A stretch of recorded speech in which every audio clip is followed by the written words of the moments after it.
July, Tuesday. I'm scared. Something really weird is going on. I've been sleeping in for hours, but it's still not bright outside. I checked my clock and it's 1:25 in the afternoon. Not to mention it's really cold outside. So I got up out of bed to ask mom or dad what the heck is going on. When I got downstairs, everyone was in the living room and staring at the television. Dad had his head down, Mom was holding Manny while crying, and Roger just walked back into his room. I took a peek at the screen and I couldn't believe my eyes. This was chaos. The headline read, "The sun mysteriously vanished." I looked at Dad and asked him what we were going to do, but he just stayed staring at the floor and not saying anything.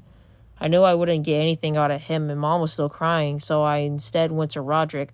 He was in his room packing his things. "I'm leaving." "What?" I asked him what he was talking about, and he said it was his biggest opportunity to start a new life. He even offered me to go with him, but I quickly shot down that idea quickly because I had my own idea. It was basically the end of the world. I could do whatever I wanted.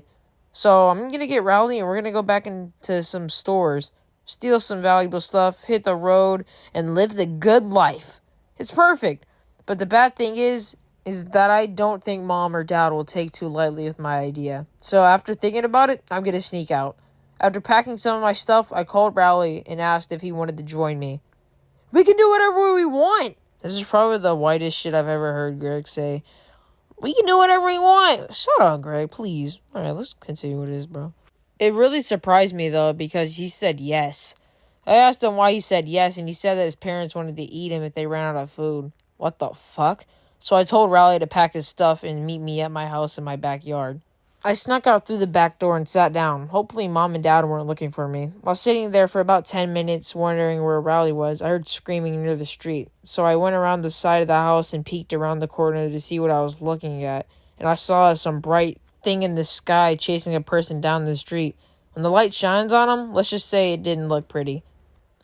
At least I know now that I need to stay clear from those things or I'm going to have dire consequences. When I get back to my backyard, I found Rowley there with all his stuff. But that's not all I saw. I also saw Shirag, Fregley, and 2 other kids I didn't know the names of. I asked Rowley what the big idea was, and he said that we might need some help in our mission. I decided that I wouldn't let them go, though, because they might actually be some good bodyguards. Rowley told me who the 2 kids were.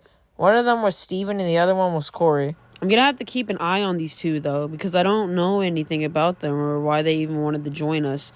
I couldn't interrogate them, though, because I could hear my mom calling for me inside the house. So I just told them to follow me into the woods for now, because I remember me and Rowley had our treehouse back there.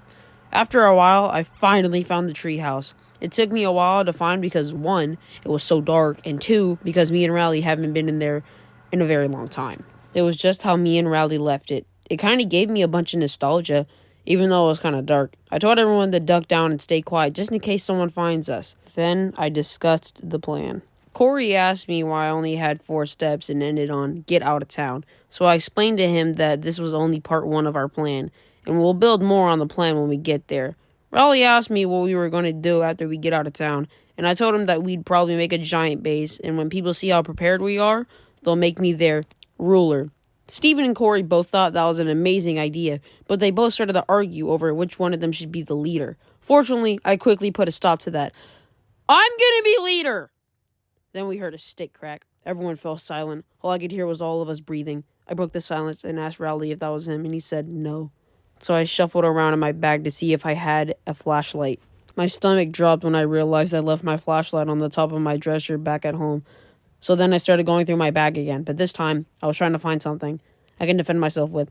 Unfortunately, the only thing that was close to defendable was a condom. So I looked at the others and asked them if they had a gun or a knife or even a butter knife. Sadly, they all said no, which is really stupid. It's the end of the world. You're running away. You don't even think about packing things. At least I came prepared. Wait, I guess not, huh? Anyway, I remembered I was going to use Steven and Corey as bodyguards, so I said that one of them had to go outside and investigate. Then they started arguing again, but this time they were even louder. Then I started thinking that bringing them with me and Rowley was a bad idea. Right before I was going to stop them, the scariest thing happened. Yeah, thank you guys for actually watching, and if you want chapter 2, give this video a like, comment,